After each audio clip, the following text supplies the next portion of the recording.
তার কথা। আবার তারাই বললেন আওয়ামী লীগের আমলে নাকি সৌদি আরব, স্যামসাং, অ্যারামকো বিনিয়োগ করতে পারেনি। মাননীয় স্পিকার, তারাই বললেন রাজনৈতিক অস্থিরতার কথা। আবার তারাই বলছে রাজনৈতিক স্থিতিশীল পর্যায়ে নাকি সৌদি আরব, অ্যারামকো, স্যামসাং বিনিয়োগ করতে পারেনি, যেটি কিনা সাংঘর্ষিক এবং বিতর্কের রীতি অনুযায়ী এই সংসদে একদমই টেকে না। মাননীয় স্পিকার তিনি আরো বললেন দুর্নীতি, অদক্ষতা, সমন্বয়হীনতার কথা। মাননীয় স্পিকার, এই দুর্নীতি, সমন্বয়হীনতা কাদের হাতে থাকে? এলিয়েনদের হাতে নাকি আমলাতন্ত্রের হাতে? মাননীয় স্পিকার, তিনি বললেন আমলাতন্ত্রের নিয়ন্ত্রণ নাকি সরকারের কাছে থাকে, রাজনীতিবিদদের কাছে থাকে।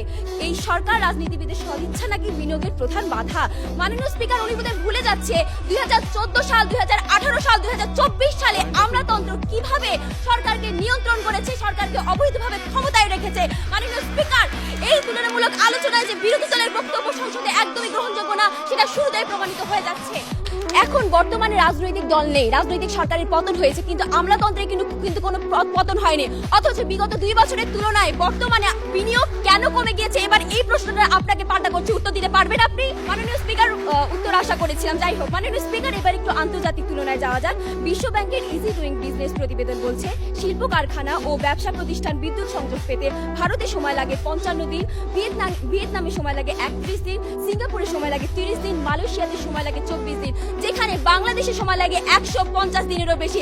এখন বিরোধী দলকে প্রশ্ন করতে চাই, বিদেশি বিনিয়োগকারীরা কোথায় বিনিয়োগ করবে? বাংলাদেশে নাকি সিঙ্গাপুর, ভিয়েতনাম নাকি মায়ানমারে? মাননীয় স্পিকার, ইউনিলিভার দক্ষিণ এশিয়ার প্রেসিডেন্ট সজীব মেহতা বলেন আমলাতন্ত্র ও জটিল কর কাঠামো বাংলাদেশে বিদেশি বিনিয়োগকে ঝুঁকিপূর্ণ করে তোলে।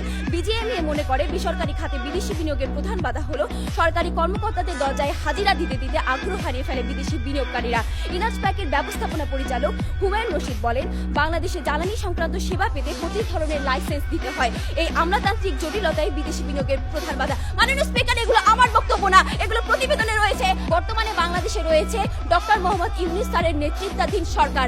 আমরা সেই সরকারকে বিশ্বাস করি। আমরা বিশ্বাস করি সেই সরকার আমাদের দেশে আমলাতন্ত্রের যে ভূত বিগত ব্রিটিশ আমল থেকে এখন পর্যন্ত রয়েছে তা দূরীকরণ করবে, জটিলতা দূরীকরণ করবে, বিনিয়োগ বান্ধব পরিবেশ সৃষ্টি করবে এবং আমরাও সরাসরি বিনিয়োগের মাধ্যমে কর্মসংস্থান সৃষ্টি করতে পারবো। কারণ মাননীয় স্পিকার, আমাদের দেশের শ্রমিক খুব সহজে পাওয়া যায়। এই সম্ভাবনাকে কাজে লাগিয়ে বাংলাদেশকে উন্নয়নের অগ্রযাত্রায় নিয়ে যেতে হলে আজকের প্রস্তাবিত বিষয়টি সম্মতি জানাতে হবে। তা না হলে আমলাতন্ত্রের ভূত কখনোই ছাড়ানো যাবে না। মাননীয় স্পিকার।